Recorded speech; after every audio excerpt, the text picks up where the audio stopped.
Hello friends, स्वागत है आप सभी का एग्ज़ाम तक के इस ऑफिशियल यूट्यूब चैनल पर। दोस्तों, रीट लेवल फर्स्ट और लेवल सेकंड के लिए जो परसेंटेज की क्लासेस चल रही हैं वो उसका आज ये तीसरा भाग है। तो अगर आपने पहले के दो भाग नहीं देखे हैं, पहले की दो क्लासेस नहीं देखी हैं तो वो ज़रूर देखें।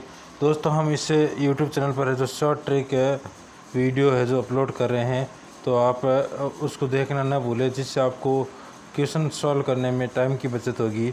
दोस्तों, मैं कुछ ऐसे शॉर्ट ट्रिक भी इस वीडियो में करवा रहा हूँ जिससे आपको क्वेश्चन को है जो सॉल्व करने में आसानी होगी। तो दोस्तों, वीडियो को अंत तक ज़रूर देखें। अगर आपको वीडियो पसंद आए तो वीडियो को लाइक करें, वीडियो को अपने दोस्तों के साथ शेयर करें और अपने जो सुझाव है वो कमेंट बॉक्स में ज़रूर बताएं।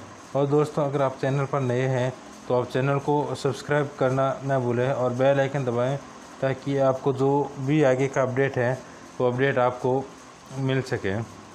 तो दोस्तों, शुरू करते हैं आज का हमारा वीडियो ये। तो दोस्तों, वीडियो को शुरू करने से पहले मैं अगर आपको बता दूं कि मैंने पिछले दो क्लासेज में आपको फ्रैक्शन और परसेंटेज के बीच में संबंध बताया था कि अगर आपको कहीं परसेंटेज दे तो आप उस परसेंटेज को फ्रैक्शन में कन्वर्ट करके आप उस क्वेश्चन को सॉल्व कर सकते हैं। जैसे अगर आपको 50% दे, किसी नंबर्स का 50% ज्ञात करने को बोले तो आप उस नंबर का 1/2 कर सकते हैं। अगर आपको 33.3% निकालने को बोले तो आप उस नंबर का 1/3 कर सकते हैं। 25% निकालने को बोले तो 1/4 कर सकते हैं। 20 का बोले तो 1/5 आप कर सकते हैं।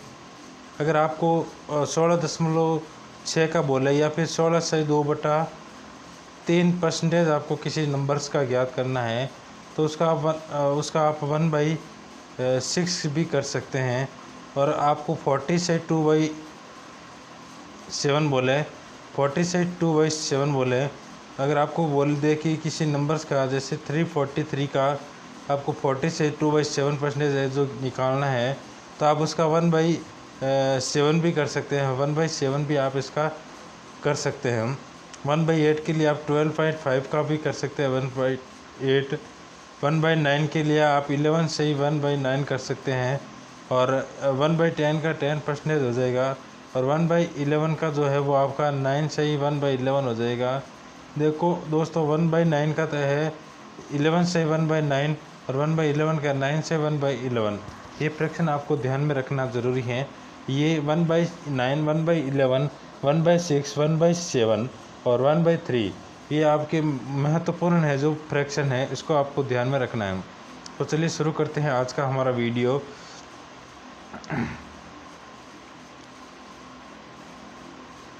पहला क्वेश्चन है कि x = y z है तथा y और z प्रत्येक में उनके मूल मानों में 20% की वृद्धि कर दी जाती है। दोस्तों, ध्यान रखना है कि जो x का वैल्यू है ना वो y और z के मल्टीपल के बराबर में है y और z के।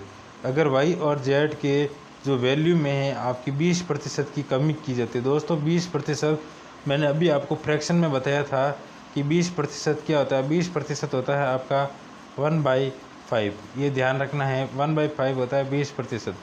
यानी कोई वैल्यू आपकी पहले 5 थी, उसमें अब 1 की कमी हो रही है, तो अब कितनी हो जाएगी? 4 हो जाएगी। ध्यान रखना, ठीक है ना। 20% की कमी हो रही है, यानी कि 5 में 1 की कमी हो रही है। पहले आपका y भी 5 था, आपका z भी 5 था, अब दोनों में 20% की कमी हो रही है, तो ये 4 हो जाएगा और ये भी 4 हो जाएगा। तो इस प्रकार आप देखो कि x की वैल्यू पहले आपकी 25 थी और अब x की वैल्यू है जो आपके 16 हो जाएगी दोनों को मल्टीप्लाई करने पर। तो ये पूछ रहा है कि x के मान में कितनी कमी आएगी। तो x पहले 25 था, अब 16 हो जाएगा, तो 9 की कमी आएगी 25 पर। तो ये आपका जो मल्टीप्लाई के 100 करेंगे तो ये आपका 4 टाइम आएगा और ये 36 हो जाएगा आपका। जो 36% की इसमें कमी आएगी। नेक्स्ट क्वेश्चन है आपका 80 है वो कितना प्रतिशत 80 है। तो 80 का कितना प्रतिशत 80 है। तो दोस्तों, आपको ये ध्यान रखना है कि किसी भी नंबर्स का अगर परसेंटेज वही संख्या आ रही है तो उसका 100% होता है। इनकी 80 है, जो 80 का कितना परसेंटेज है, परसेंटेज ज्ञात करने के लिए 100 से मल्टीप्लाई, 80 से 80 कैंसिल, ये 100% आपका है जो राइट आंसर आ जाएगा। नेक्स्ट क्वेश्चन है आपका, एक विश्वविद्यालय में आने वाले विद्यार्थियों की संख्या प्रत्येक वर्ष 10% की वृद्धि होती है। यदि 2016 में ये 1500 थी तो वर्ष 2018 में विद्यालय में कितने विद्यार्थी थे? 16 से 18 ये 2 वर्ष का है आंकड़ा है दोस्तों, ध्यान रखना है। अगर ये 10% की वृद्धि होती है, यानी कि 110 मल्टीप्लाई 110 अपॉन 100 है, तो परसेंटेज में आपके ये 121% की 121% हो जाएगा। यानी कि पहले आपका 100 था, अब 121 हो जाएगा। तो पहले 1500 था, अब 121 हो गया है। तो आपका क्या होगा आंसर, ये अब आपको देखना है। तो पहले आपका 1500 था, अब 121 हो रहा है। ये 20 से 20 कैंसिल हो जाएगा। ये 15 एक बार, ये 15 दो बार, 15 30 और 1 31, और ये 15 और 18 1815 है जो आपका राइट आंसर हो जाएगा। दोस्तों ये 121 मैंने कैसे किया, ये देखो। ये मैंने ऐसे किया कि अगर किसी से कोई परसेंटेज दे रखा है, जैसे 10% हैं और 2 साल के लिए हम 110 और 110 वृद्धि हो रही है, तो ये 100 पर अगर 110 की हो रही है तो 100 से मल्टीप्लाई या 100 से डिवाइड, 100 से 100 कैंसिल, 0 से 0, 0 से 0, 121। ये 2 साल में 121 हो जाएगा। 100 की वैल्यू 121 हो जाएगा। इनकी वृद्धि है जो आपकी 21 की होगी, 1500 पर 21 की वृद्धि होगी, तो टोटल आपकी 1500 पर 21 की वृद्धि होगी। तो 1500 का 21% आपका 315 होता है, ये आपको ध्यान में रखना है। तो 315 की वृद्धि होती है, तो 1500, 315, 1815 आपका राइट आंसर हो जाएगा।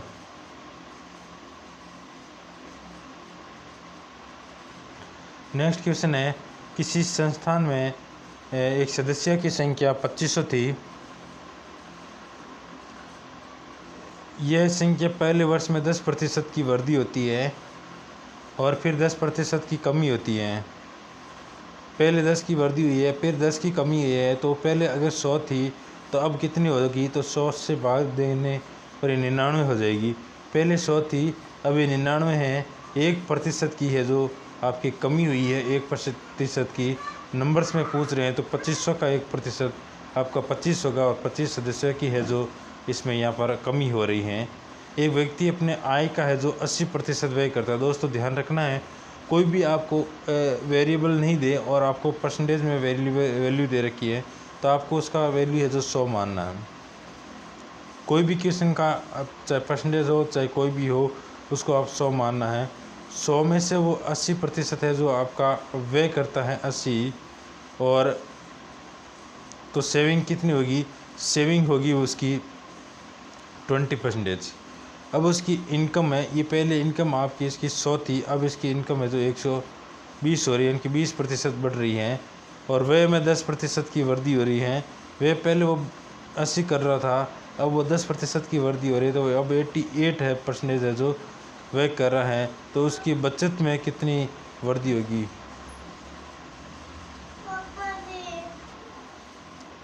तो उसकी जो पहले 80% था व्यय करता था, अब वो 88 व्यय कर रहा है, 88 है समझ में। और टोटल इनकम भी 120 है, और तो इसकी जो सेविंग है वो 32 है सेविंग। ध्यान रखना दोस्तों, इसकी जो सेविंग है ना, अब 32 सेविंग है।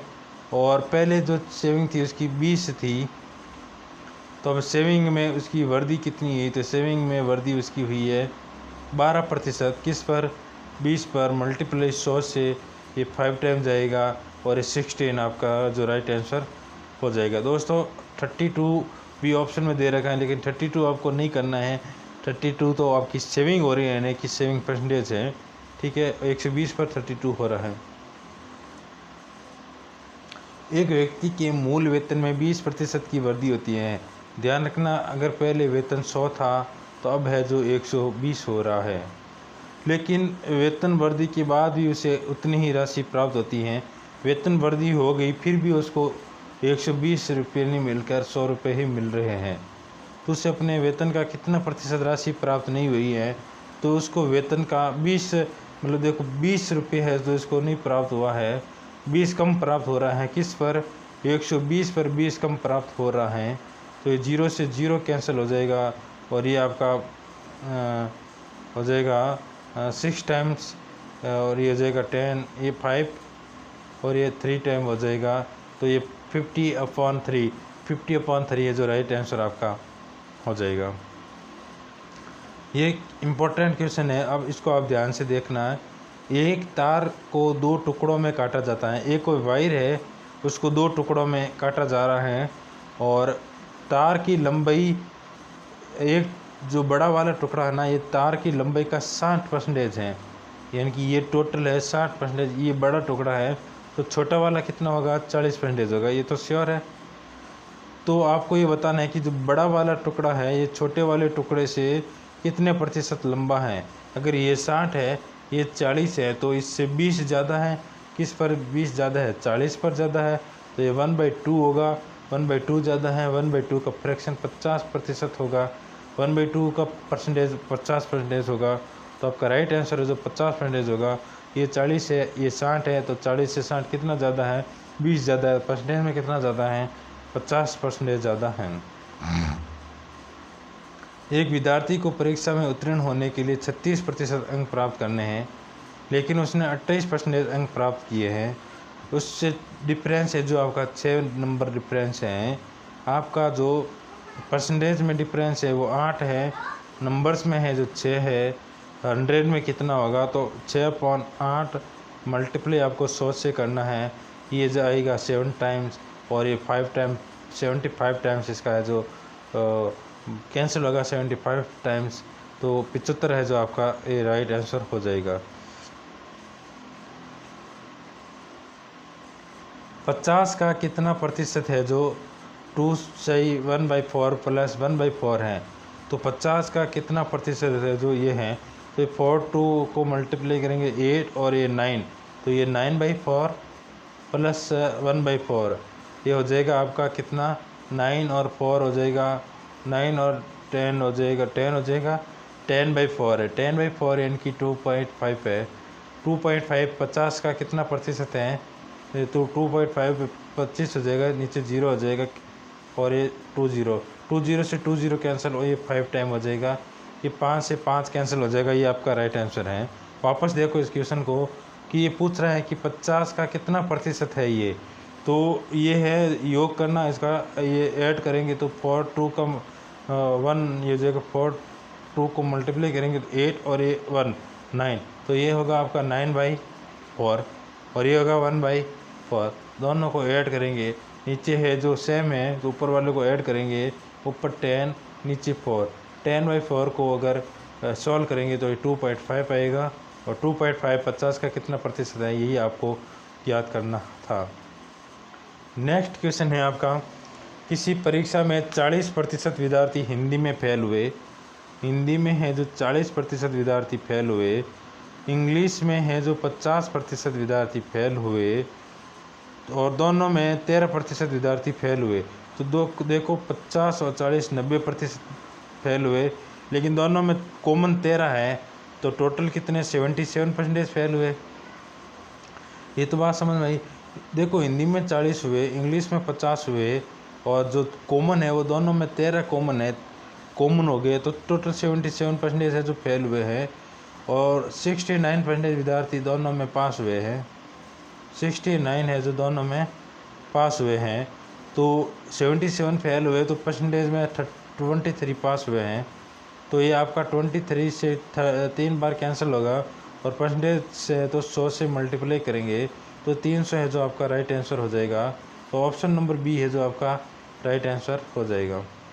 तो दोस्तों ये था आज का हमारा वीडियो, कैसा लगा आपको कमेंट बॉक्स में ज़रूर बताएं और हमारे चैनल है एग्ज़ाम तक को आप सब्सक्राइब करें और बेल आइकन दबाना न भूलें। Thanks for watching.